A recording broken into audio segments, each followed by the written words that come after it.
Hello everyone and welcome to probably the dumbest thing I've ever done. In a Pokemon game anyway. You read the title, and yes, I am 100% serious right now. I am going to attempt a hardcore Nuzlocke only using a single Missingno. I'm not going to turn this into a history in Missingno, but for those of you that aren't in the know, making it simple, Missingno is extra data stored in the game's data due to how data was stored in the original Generation 1 games, including data for Pokemon that were planned to be in the game, but were cut. You can actually find Missingno in the wild through an odd glitch. You talk to this old man, who will show you how to catch a Pokemon. Once the demonstration is done, fly to Cinnabar and surf along the coastline. Along with Missingno, you can also find Pokemon that are over level 100. Once you've caught a Missingno, it will be a bird, not flying, normal type that knows Sky Attack and Water Gun. Twice. If you wish to learn more about Missingno, I'll leave links in the video description. Getting back to the challenge, the rules I will be following are simple. I can only use Missingno in battle, I can't use items in battle, whenever possible, my level cannot be higher than that of the gym leader's ace, and if I lose and I want to try again, I have to start all the way from the beginning. Now, without further ado, let's answer the question.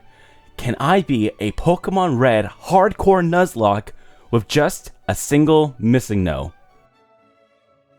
Seriously questioning my life choices right now. With the use of every 90s kid's favorite thing to use in their Game Boy, the Game Shark, I can switch one of the starters for a Missingno. I grab my Missingno, and my rival does too. Wait, what? I disable the Game Shark, reset the game, and my rival and I do battle. Given Missingno's moveset, I'll let my rival pick Squirtle so we can have an even bat. This is not the moveset I was expecting. I have literally no idea what's going on. Maybe it's a cheat code I used? Questions I'm sure that will be, might be, probably won't be answered later. But I would be dumb not to take advantage of this. So I use Thunder Shock that I somehow know and knock out my rival Squirtle after a couple of attacks. And I level up to level 1. Are you kidding me right now? While traveling to Viridian to get Oak's parcel, I come across this Pidgey that's looking in the wrong direction, and I am a mess of pixels. Since my Missingno knows Thunder Shock, I should be easily able to knock out these Pidgey and make my way back up to level 5. There's a sentence I never thought I'd say. Gus nearly takes us out, but that's okay, because Thunder Shock should be able to take out Oh my Arceus, this is literal hell. I wiped to the first wild Pokemon I came across.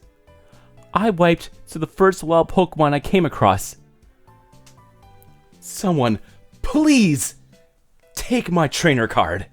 On my next attempt, after getting nerfed back to level 1, I try to avoid the tall grass whenever possible and head to Viridian Forest. My plan is to grind up using the wild Metapod and Kakuna in the area, because anything else would be too much for me right now. I am so pathetic. While looking at the Pokédex, it says I caught a Jolteon. So apparently this thing on my screen is a Jolteon, with the cry of a Rhydon, and the stats of a I don't know what. But if it was a Jolteon, my highest stat would definitely not be my attack. So it's a Jolteon and moveset only. It'll be interesting to see if I learn Double Kick at level 27, and what TMs we can use. I make my way to Pewter City with a trail of cocoon carcasses behind me. My attack power is through the roof for my level, but I also have the durability of Sugar Glass. Since both of Brock's Pokemon are part ground type, Thunder Shock is out of the question. But even though the only attacking moves I can use in this battle are both normal type, I feel confident I can do some decent damage. Or not. Arceus, why have you forsaken me? I'm gonna need a few crits to have any chance of beating Brock. So, I lower Geodude's accuracy with Sand Attack and pray for misses. It works for a while. Until it doesn't. 3 tackles later, and Missingno Jolteon goes down. I head back to Pallet Town to grab another one. This Missingno has the same number in the dex as a Nidoran male. I'm curious to see if it learns Horn Attack at level 8. After wiping out some more cocoons, I finally reach level 8, and I do not learn Horn Attack. There is no way I'm going to be able to beat Brock with only Tackle and Leer. Unfortunately, this is another dead run. So there are a ton of cheat codes you can use to get Missingno. Each of them seemingly have different movesets. Some of them even have the sprite of a Rhydon. But I'm not going to waste your time here because a lot of these Missingno that I came across would have no chance against Brock. But I will say that I did come across this one that has a Rhydon sprite. And it also knows TM55. Twice. Clicking on it brings up the no PP for this move message, but it does know Sword Stance. You know, this one might be able to beat Brock. If it didn't level up to level 100. Well over the level 14 cap. Another dead run. Eventually, I found this Missingno that knew Body Slam. It didn't know anything for Brock, but Body Slam is one of the best normal moves in Generation 1. So I decided to run with it. You know the drill. I kill cocoons and make it to Brock. The only thing that has been consistent so far is Missingno's stats. A super high attack stat with everything else being not so good. Body Slam's gonna take a few hits to take out both of Brock's Pokemon. I just need to hope it gets paralyzed. If it does that, Brock will use a full heal. And because Gen 1 is Gen 1, the AI will make a decision on what it's going to do after my turn is finished. But this works in my favor as I get another free attack. With some patience and a broken Gen 1 AI, I eventually take out both of Brock's Pokemon and get my first badge. Hopefully Misty won't be as troublesome. From here on out, I'm going to skip the normal trainers in the grinding session, otherwise we're going to be here all week. And I already feel like this video is going to be longer than normal. I make it Cerulean and face my next big challenge, my rival. While traveling, I looked up Missingno's stats, and this is what I found. A crazy high attack stat of over 130, and in Generation 1, that's fantastic! But its defense is 0, and my speed isn't much better. So I have a Mon that hits like a semi-truck, but will get knocked down from a light breeze, and is slower than my grandmother. Long story short, if we aren't faster and can't one-shot it, we're in a lot of trouble. Like here, Pidgeotto lives the Body Slam, doesn't get paralyzed, and is faster than us. 2 attacks easily takes us out. On my next attempt, I come back at a higher level, and that couple of extra levels really seems to do the trick as Missingno easily sweeps my rival's team. But then we hit a wall when we get to Misty. Not only do we get some of Nidoqueen's moves, we also got its weaknesses as well, meaning this water gun we got hit with is super effective. Even worse, Staryu is faster and one-shots us. These harder AI will always use moves of a super effective type when they can, and since the only water type move Staryu knows is Water Gun, Misty will always pick Water Gun. So yeah, you guys guessed it, this is yet another dead run. The next Missingno that might possibly beat this challenge is number 175. It has a Rhydon sprite and a full moveset consisting of Wrap, Aurora Beam, Fire Punch, and Skull Bash. We easily defeat our rival and reach level 8. Really hope I don't skip 3 levels every time I level up. To make sure that doesn't happen, I knock out some wild Pokemon, and I level up from level 8 to level 9. So this will hopefully just be a one-time thing. Brock isn't a problem thanks to Aurora Beam.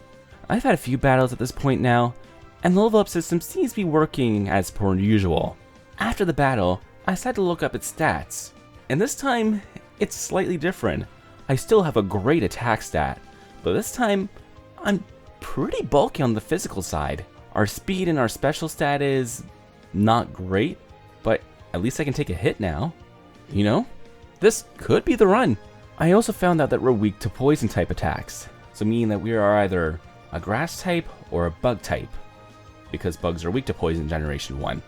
I grabbed the TM from Mega Punch and Mount Moon, and breezed through the rest of the battles en route to Cerulean. Before facing Misty, I challenged my rival. Aurora Beam is a 3-hit KO on Pidgeotto. Like I mentioned, our special stat is not great, but thanks to our higher defense stat, we can actually take some hits from Pidgeotto this time.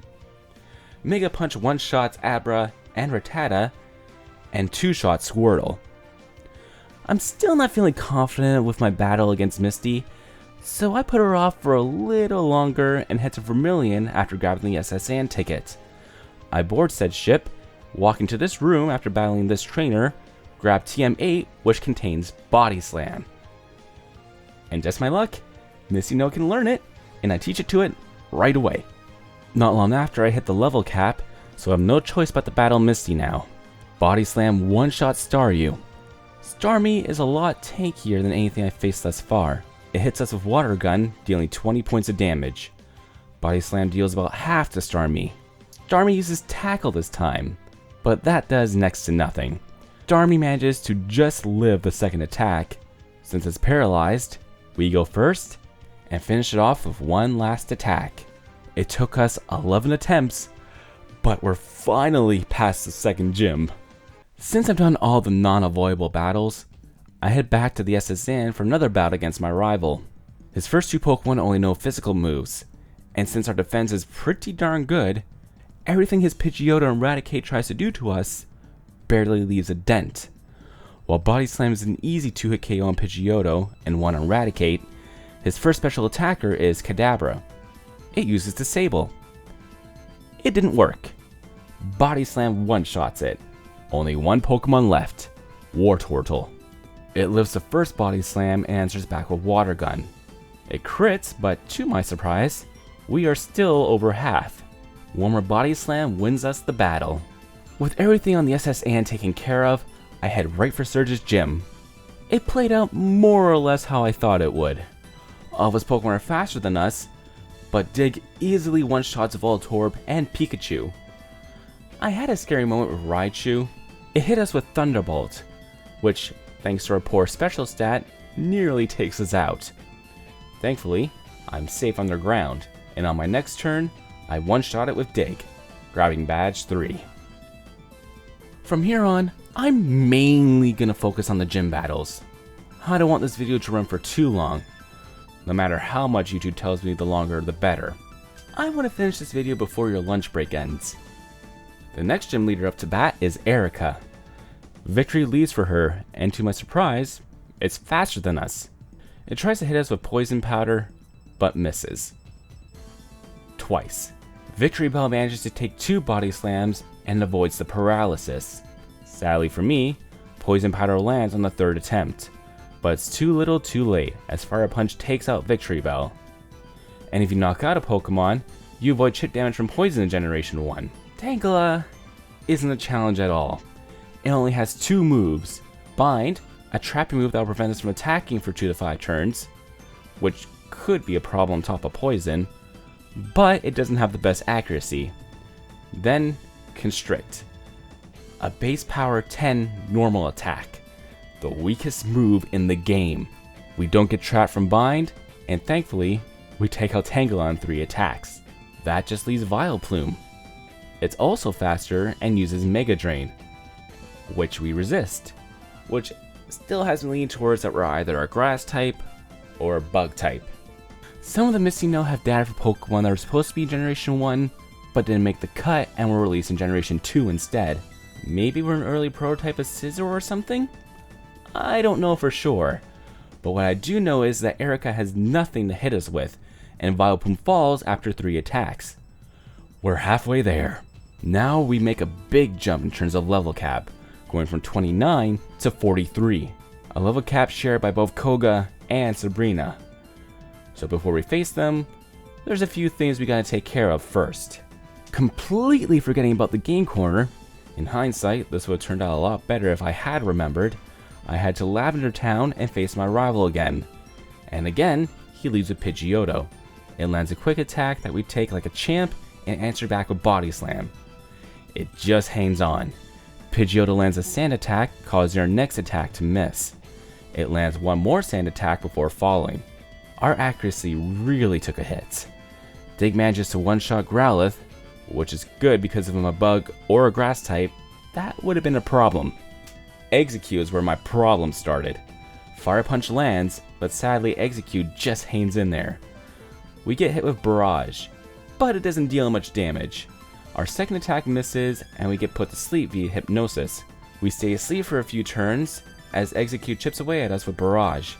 I wake up, my attack misses, and I get put back to sleep, and the cycle repeats itself. A few turns later, and many barrages later, thankfully the move isn't very powerful, I wake up and finish off Execute before I'm put back to sleep. I reach level 30, and I have the option to learn Stomp. It seems like I'm a ride-on disguise in terms of stats and moveset. Typing is another story. Otherwise, all those moves of Erika was resisting earlier would have wiped me. Kadabra's out next, our attack misses, and Kadabra hits us with Confusion. We take it alright. On its next turn, it goes for Disable, disabling Fire Punch, which is fine because we don't need that move anymore. Body Slam lands this time, one-shotting it. Again, his last Pokemon is Wartortle, and the misses are starting to pile up. We miss 4 times in a row as my rival lowers our defense with Tail Whip. When Thunderbolt finally hits, I am hit with a wave of disappointment because Wartortle just hangs on, and our HP is starting to get really low. But my fears were for naught. Thunderbolt hits again, and we win the battle. Barely. With Koga and Sabrina having the same level cap, I figured it'd be best to get one of them out of the way, albeit slightly underleveled. Once I finished taking care of all the rocket grunts in the game corner, and my first battle Giovanni, whom we easily beat, I head to Silco and grab the TM for Earthquake. With my new TM, I am easily able to sweep Koga's team. It wasn't clean, Weezing lived it and used Toxic on us, but it fell to our next attack. With Koga out of the way, it's back to Silco for round 4 against our rival. Wing Attack is super effective against us, which pretty much confirms I'm either a Bug type or a Grass type. If I'm neutral to Ice, I'm Bug. If I'm weak to Ice, I'm Grass. But I digress. Pidgeot falls to a couple of attacks. Growlithe falls to a single Earthquake.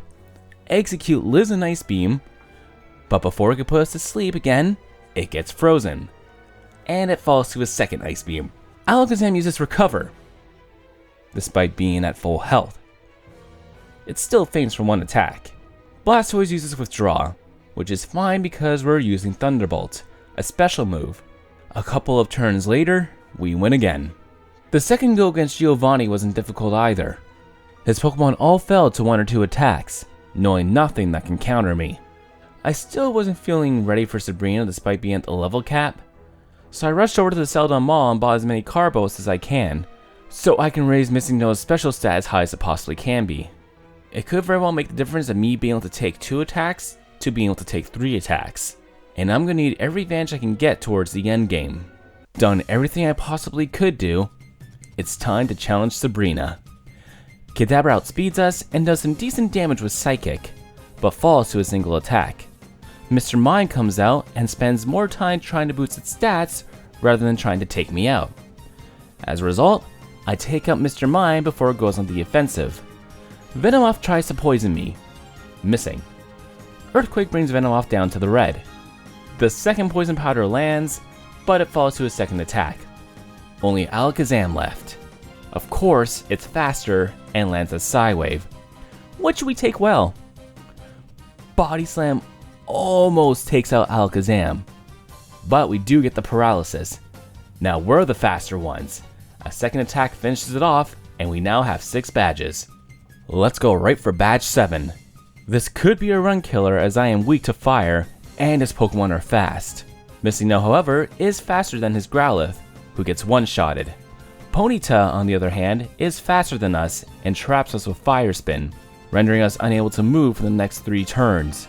Once for free, Blaine gives his Ponyta a potion, even though it's at full health. I one-shot it with Earthquake. Rapidash comes out, and right away, Blaine gives it a potion. Then, much like its teammates, it gets one-shotted via Earthquake. Blaine's last Pokemon, Arcanine, doesn't get a potion. Instead, it uses Ember. Pretty sure this Arcanine knows Fire Blast that would have most likely killed us if it hit. Instead, we live in Ember and use Earthquake again. But Arcanine just hangs on. It goes for Ember for a second time, but we're still hanging on and finishing off with a second attack. Thanks to AI stupidity, I nab my 7th badge. taking a break from leading a successful mob in Team Rocket, I faced Giovanni one last time for Badge 8. And again, there's not much to say here. I did have a mild heart attack when his Rhydon tried to use Horn Drill, but other than that, it was a clean sweep.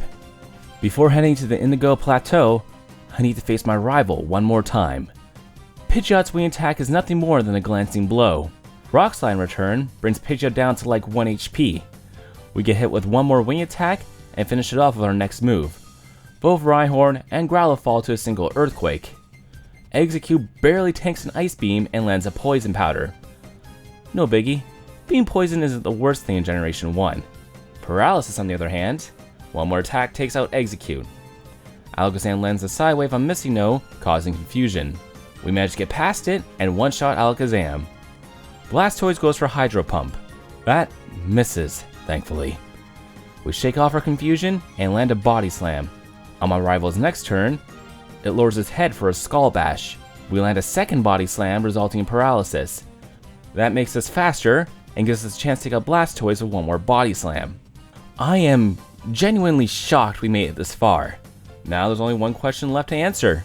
Can Missingno defeat the Elite? After an intense training session in Victory Road, we are about to find out. As always, leading for the Elite is Lorelei, and leading for Lorelei is Dewgong. Since most of our Pokemon are Ice types, Rock Slide will be my move of choice. Dewgong just manages to hang in there, but Lorelei heals it up instead of attacking. Body Slam finishes it off. Rock Slide deals about 2/3 to Cloyster, who answers back with Spike Cannon, which we easily brush off. Body Slam finishes the job. Slowbro is the only Pokemon in our party not weak to Rock, since it's the only Pokemon that's not an Ice type. So it just used Body Slam. Slowbro's down to half and sets up Amnesia to raise its special. No biggie, Body Slam is a physical move. A second Body Slam brings Slowbro down to the red. And Lorelei heals again. A third one takes it out. Jinx comes out, and it's faster. We take an Ice Punch pretty well, which did neutral damage to our Bug type, and we didn't get frozen. Rock Slide one-shots it, leaving just Lapras. Rock Slide brings it down to the low yellow, and Lapras confuses us thanks to Confuse Ray. Sadly, we hit ourselves on our next turn and get nailed with Hydro Pump. On the upside, we snap out of confusion on our next turn and finish off Lapras. But boy was that close. Up next is Bruno, and I really wish I had more to say, but he's consistently always been the weakest link of the Elite. Ice Beam one-shots both of his Onix, a Crit Body Slam one-shots Hitmonchan, a non-Crit Body Slam one-shots Hitmonlee, Body Slam takes Machamp down to half, but gets paralyzed, it loses a turn to paralysis, and I finish it off on my next turn. That brings us to Agatha. Her Gengar's faster and lands a Nightshade for 56 damage. Earthquake one-shots it.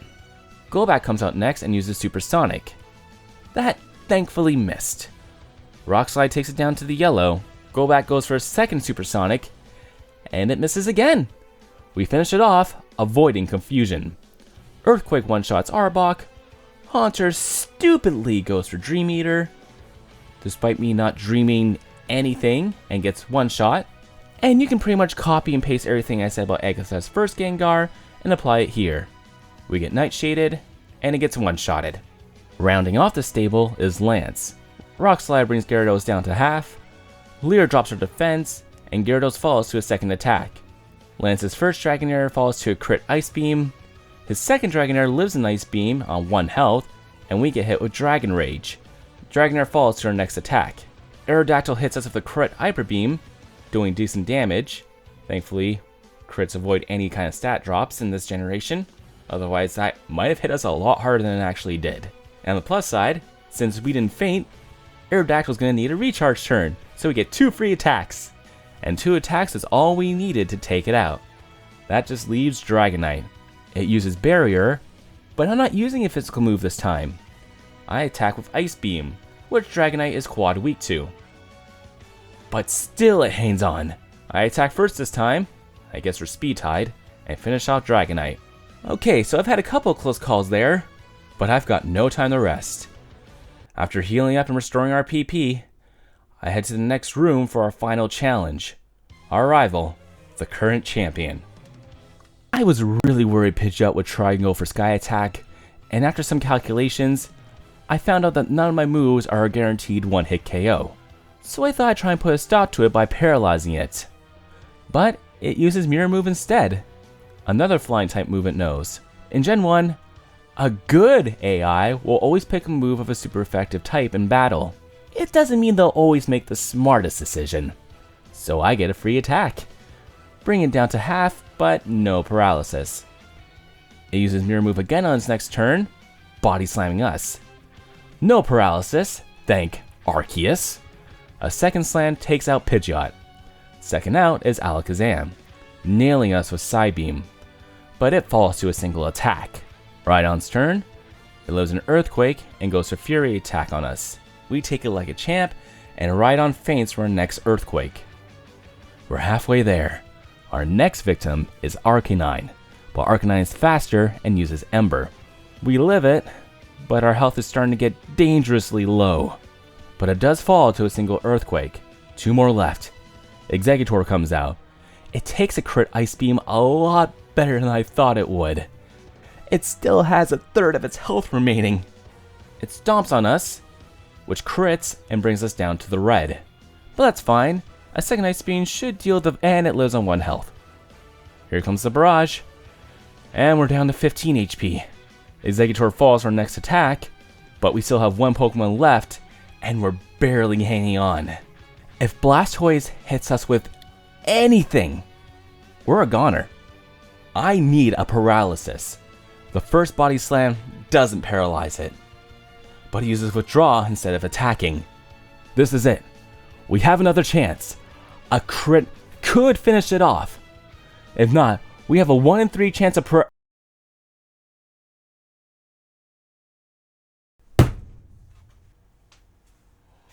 Are you for f***ing real? Out of all the times to get the 1 in 256 glitch, it had to be now! For those of you that don't know, the 1 in 256 glitch is a glitch exclusive to Generation 1. Whether an attack hits or misses is determined by generating a number between 1 and 255. If the value is lower than the generated number, the attack will hit. If it's over, the attack will miss. Moves of 100% accuracy, like Body Slam, have the max value of 255. But as I mentioned, the attack will only hit if the number generated is lower than the attack value. If the number is higher, or in this case, ties, it will miss. Hence, every move that has a 100% accuracy has a 1 in 256 chance of missing. I'm done! I am not starting over from the beginning! That stupid glitch killed it for me! Could I be in this with this version of Missingno? With enough luck? Probably. I might try this down the road again, but next time, I'm thinking I might do it as a live stream. If that's something you might be interested in, let me know down in the comments. But there is one question on here that I couldn't answer that I wish I could have. The Missingno that you find in the wild, I wonder how far it could have gone, given its frailty and low speed. Questions for another time, I suppose. But for now, I'm gonna put the Game Boy down before I chuck it across the room.